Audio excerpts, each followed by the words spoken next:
Alrighty, so we got this guy done with the pin and the set screw for it.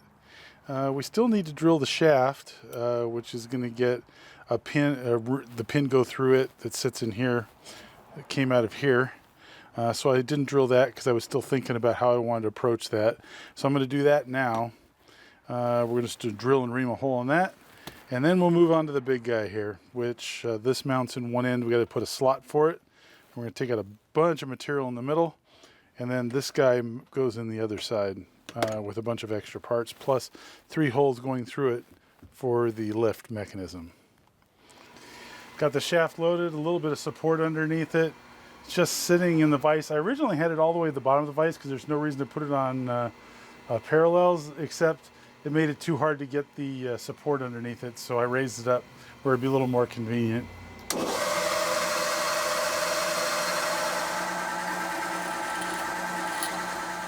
Now I think last time the main problem I have here is the same reamer, but I have a feeling that the problem I did last time is I let the reamer load up too much.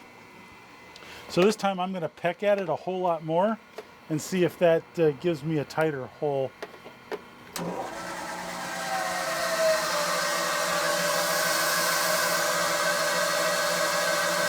I don't think the speed was the issue.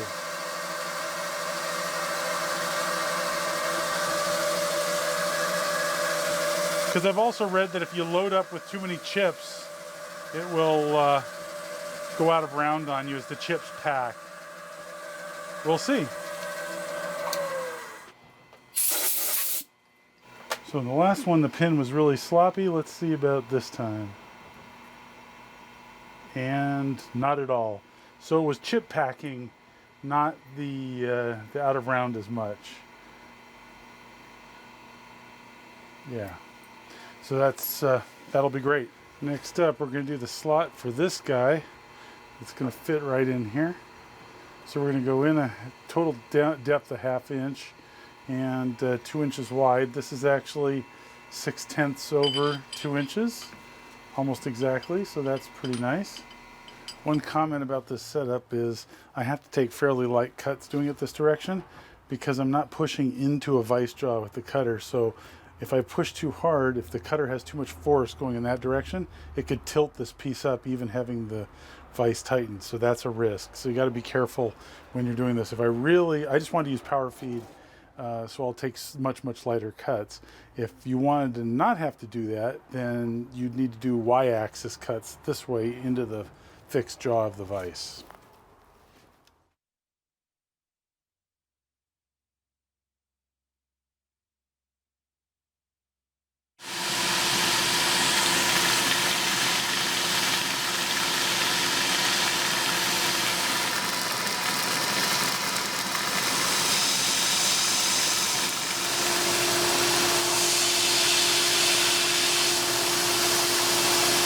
Now we're going to do our final pass, measure the depth. Had to take into account that when I surface ground this, it's no longer a 1/2 inch thick, it's 492. So I had to subtract that. So we're all good to go here. And I'm going to use lube and I'm going to use the vacuum, so you probably won't want to have to listen to this.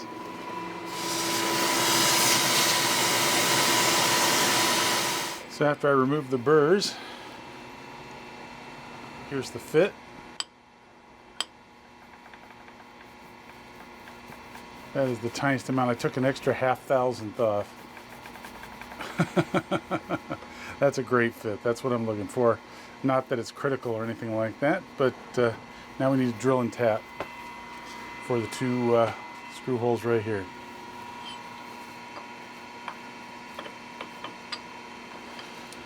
So in case you're wondering, if you want to get into really deep holes and mark a hole, these markers made by Pica Ink, have a really long, thin tip. I think they're originally designed for mold makers and things like pattern makers, and you can reach in very easily and mark something like this just for sanity check.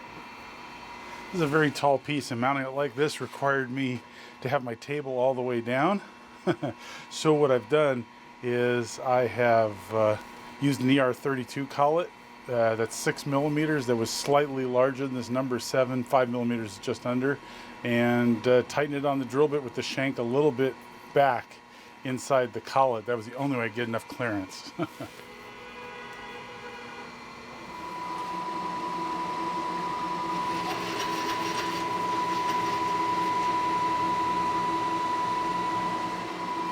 Sanity check is good.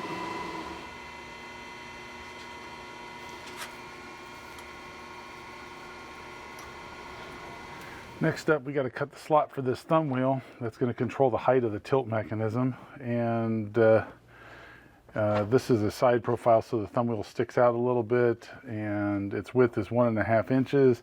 Total depth is 1.5, but only it's going about 1.375, so we'll add a little bit extra for depth there. This is a pretty deep plunge cut. I thought I'd do this now because eventually I'm going to remove a ton of material out of here, and I doubt it's going to make it any less stable in a sense of just cutting this out, but I figure when I've got the maximum amount of meat here to support this large column, why not do it? So we're going to cut that slot out first. Luckily, I do a sanity check, so the center of this cutter is right over the corner at 0, 0, because before I did the sanity check, I went and looked, and it was off by 100 thousandths because I entered my offset wrong in the DRO. And this is just a quick way of checking to make sure you're right. Beats scrapping this whole piece, because that would be expensive and a lot of time.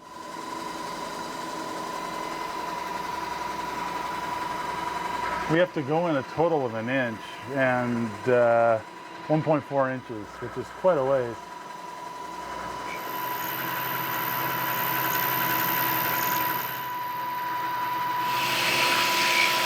I'm about to do the final finish pass, so I want to go to final depth, which is right there.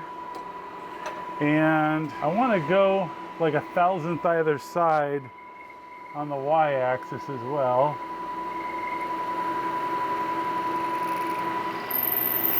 This is a pretty big bite here. So I'm walking in just 1,000th a time.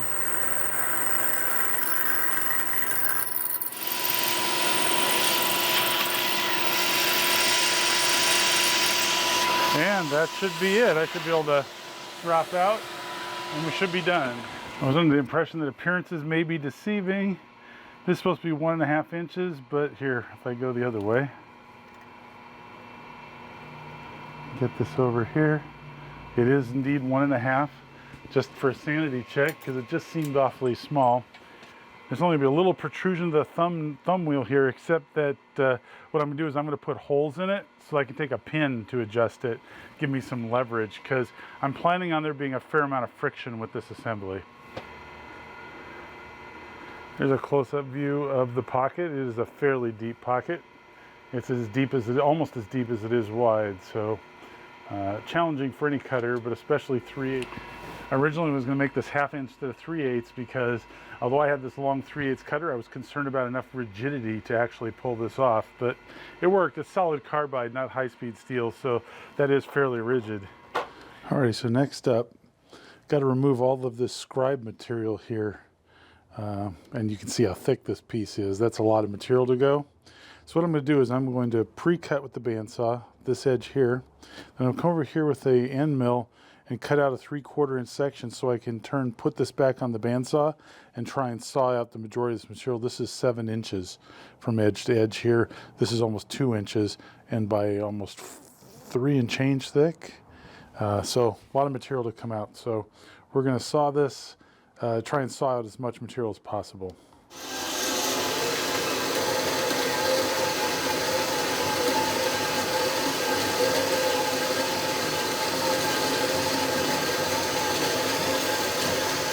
Here we are just inside the scribe line, which is just a bit over.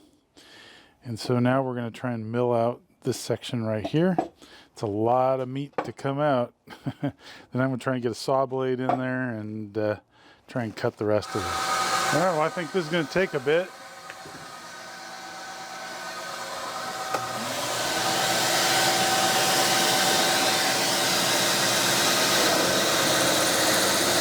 Got to slow that down, methinks.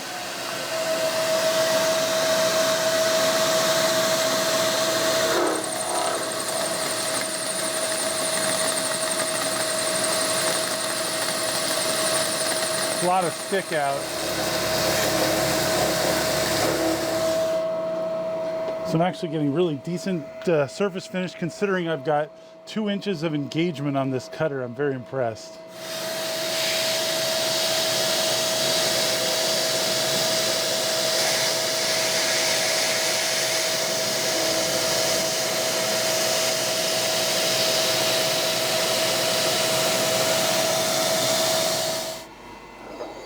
So I took multiple passes there, and you can see that you can get a pretty decent finish. There's still a little bit of waviness because that is a massive amount of cutter engagement, even with solid carbide.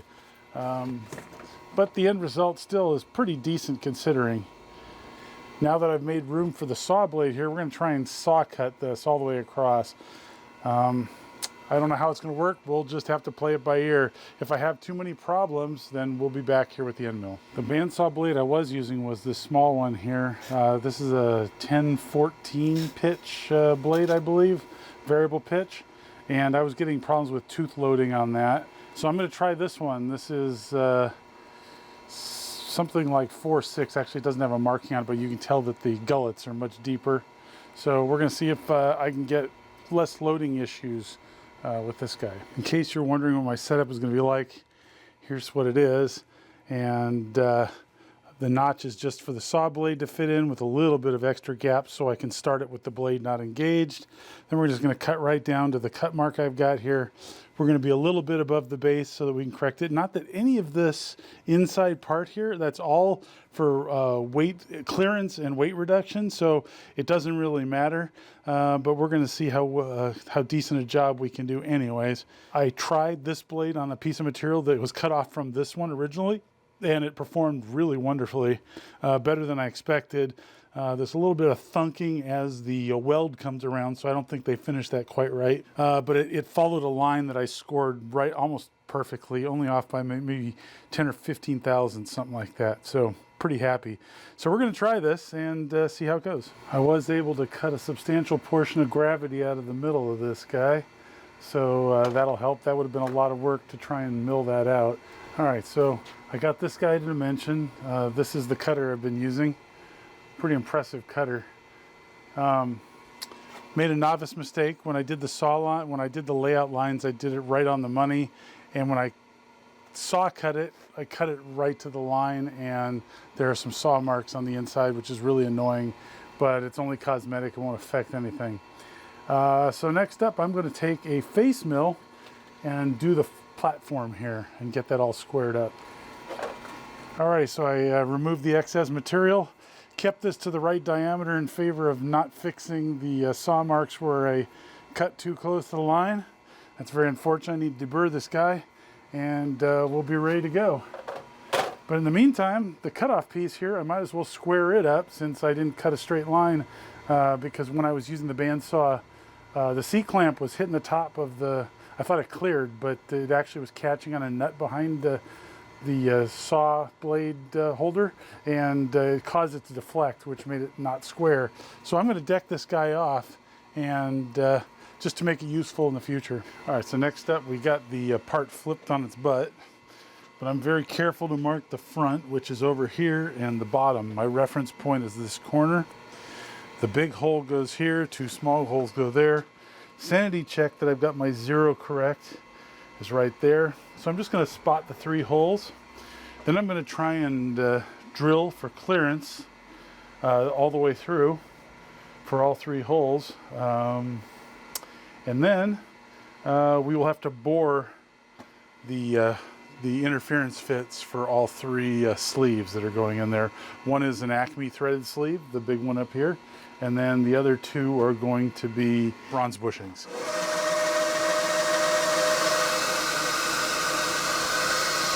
As long as we're here, we're going to go ahead and drill our through holes with starting with 1/4 inch. Now these aren't critical at all. These are clearance to allow the shaft to go through, so they're not a big deal as far as accuracy. The sleeves, on the other hand, the bronze bushings and the threaded insert will be very important.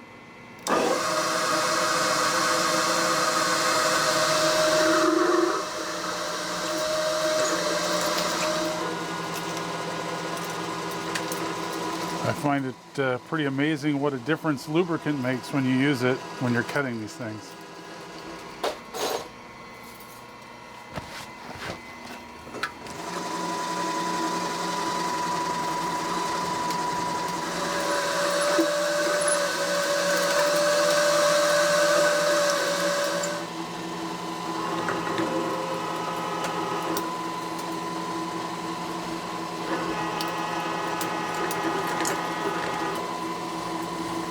Last but not least, we got to do clearance for the big hole.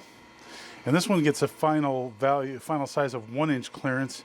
So we're going to drill, and then finally I'm going to grab a 1-inch end mill and drill it out with an end mill. So we're going to go up to 3/4, and then we'll come back with an end mill. So it only has to remove a little bit of material. Start with spotting.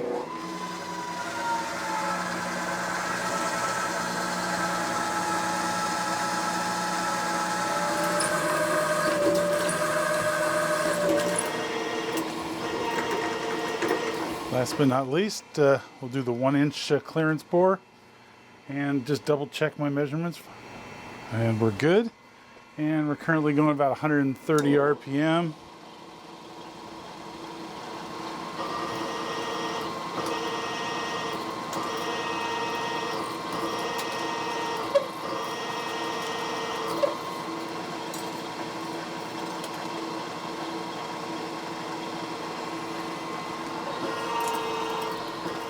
And we are through. So those are my rough bores. End mill does a really fantastic job. Got to do a lot of pecking. When you're drilling deep holes, you know, the readjustable quill is a really useful tool. One step up is this guy right here. This was sent to me to test a long time ago, and it lets you reposition your hand infinitely around the outside edge without repositioning. And it makes it really fast for spinning in and out when you're trying to just peck a lot. So highly recommended. You can check out my review earlier on. All right, next up we got to bore this hole, this big one out here, and I've locked my ways to this guy, 1.675 and 1.6 deep. It's if it wasn't cylindrical, it'd be square. It's as deep as it is wide.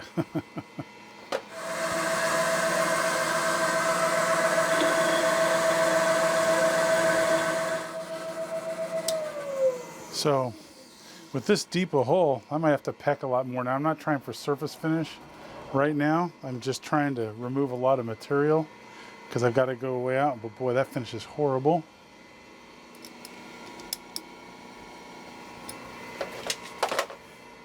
I don't know if the back of the tool is clearing.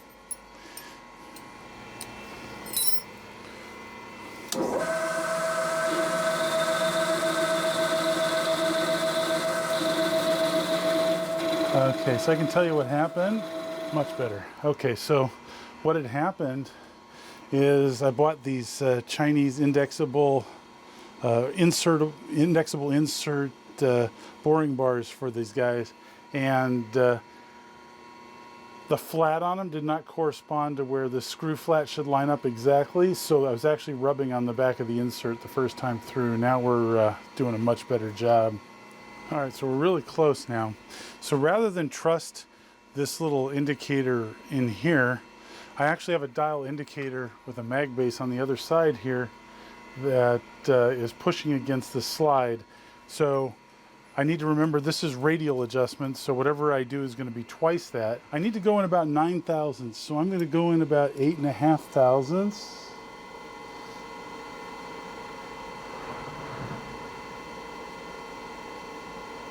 And the beauty of this is I don't have to worry about lash anymore. So that's about 8.5 thousandths. I can remember to remove my indicator before I start this up. Just an indicator on a mag base here.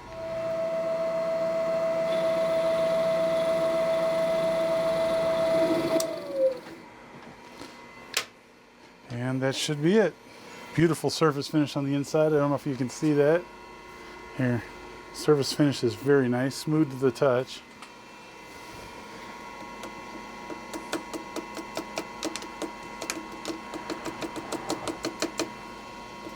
Holy cow. Yeah, that'll go. Boy, is that really, really tight. I think I'd like to take another 0.5 thousandth off. We're gonna see if we can even do that. Okay. All right, so we're gonna set this guy up again. See if we can magically dial in. Just going another 0.5 thousandth will actually be a 1/4 thousandth on this. I think I might need a better indicator. That should be it. That's crazy small.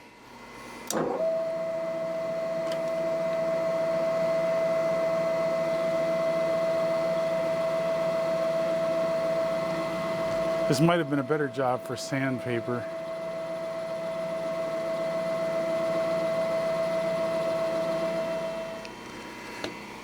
Oh yeah, that'll, there we are.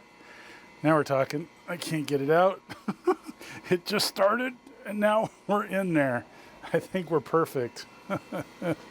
Okay, 1 down, 2 to go. These are for the sleeves. 1-inch sleeves. Okay. We're gonna bore through the bronze sleeve holes now.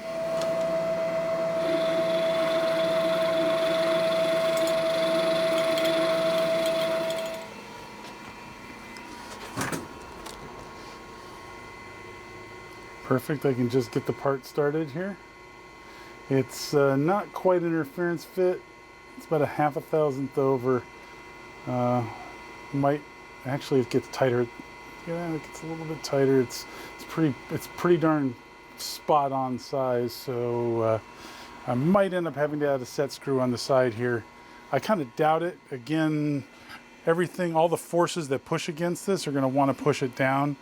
The shaft in here never moves more than like 1/4 of an inch. So it'd probably be okay. I could probably even get away using some Loctite, which is maybe what I'll do here. I'll just use some Loctite and that should lock it in place. So one more to do. Just got to bore the last hole down there and we'll be done with this side. Number 2 nailed the interference fit. It's right in there. That's really tight. So that guy's going to go in perfectly, I suspect, because I can just get it started. Yeah, that's nice and tight. So I think we're good to go. Here's the holes bored out. And the other side. Now we just need to drill and bore this side out. This guy is going to get the tilt adjust. So we need to do that next. You can see how the chips got packed underneath here in the vise. And that's a bit problematic. So got to plan better next time.